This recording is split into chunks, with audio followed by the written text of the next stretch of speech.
Assalamualaikum warahmatullahi wabarakatuh.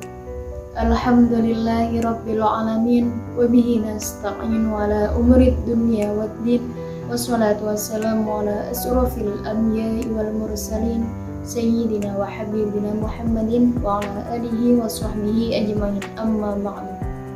Ma'asyiral muslimin, Bapak, Ibu-ibu sekalian rahimakumullah.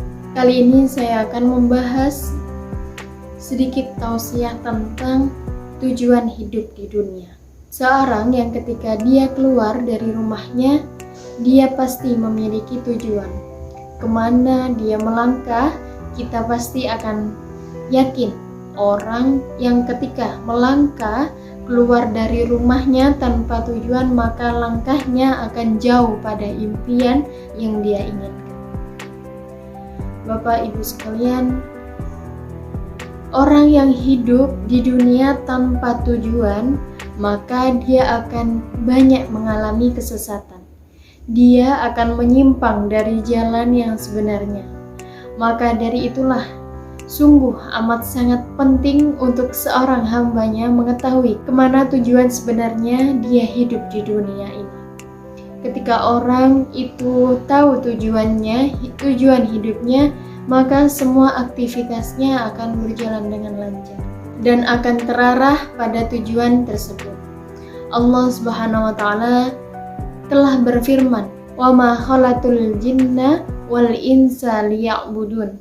Maka tidak aku ciptakan jin dengan manusia kecuali untuk beribadah kepadaku. Inilah ma'asyiral muslimin, tujuan hidup kita sebenarnya untuk kita menghambakan diri kepada Allah Subhanahu wa taala, untuk kita beribadah kepada Allah Subhanahu wa taala.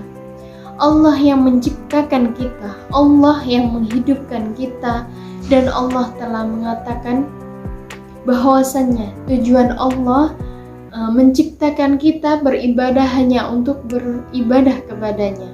Allah juga berfirman, Bismillahirrahmanirrahim, Ayahsabul insanu ayutroka sudah.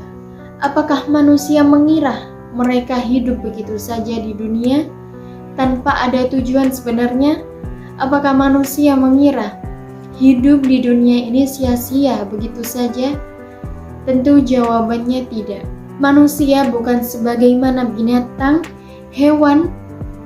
Mereka hidup, makan, minum, bekerja, bersenang-senang, melampiaskan syahwatnya, kemudian dia mati begitu saja.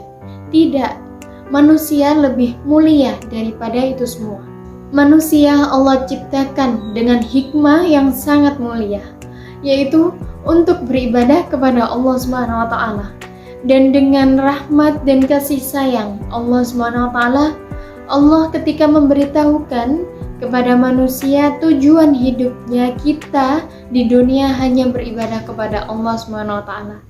Allah pun memberikan rambu-rambu, memberikan aturan kemana dia dan dengan apa dia beribadah dengan Allah Subhanahu wa taala. Bapak-bapak, ibu-ibu sekalian, Syekhul Islam Muhammad At-Tamimi rahimakumullahu taala berkata, Allah yang menciptakan kita, Allah yang memberikan rezeki kepada kita, namun Allah tidak membiarkan begitu saja sia-sia hidup di atas muka bumi ini. Bal arsala ilaina rasulah, bahkan Allah mengutus kepada kita seorang rasul. Faman ata'a huda khalal jannah wa man aswa huda khalan nar. Barang siapa yang menaati rasul, maka dia akan masuk surga. Dan barang siapa yang memaksiati Rasul, maka dia akan masuk api neraka. Inilah ma'asyiral muslimin rahimakumullah, suatu hal yang sangat prinsip, yang sangat urgent untuk kita mengetahuinya, yaitu bahwa tujuan hidup kita di atas muka bumi ini untuk beribadah kepada Allah Subhanahu wa taala. Marilah kita bersama-sama langkahkan kaki kita menuju tujuan yang sangat mulia, yaitu beribadah kepada Allah Subhanahu wa taala. Tujuan satu-satunya yakni beribadah kepada Allah Subhanahu wa taala. Marilah kita bersama-sama melangkahkan kaki kita untuk kita menelusuri jejak Rasulullah SAW dalam kita beribadah kepada Allah SWT. Semoga Allah SWT mengakhiri hidup kita dengan husnul khotimah. Amin. Sekian dari saya. Akhir kata, inilah materi pidato yang dapat saya sampaikan. Mudah-mudahan ibu, bapak, dan teman-temanku sekalian mendapatkan manfaat dari apa yang saya sampaikan. Kurang lebihnya mohon maaf. Wabillahi taufiq wal hidayah, waridha wal inayah. Assalamualaikum warahmatullahi wabarakatuh.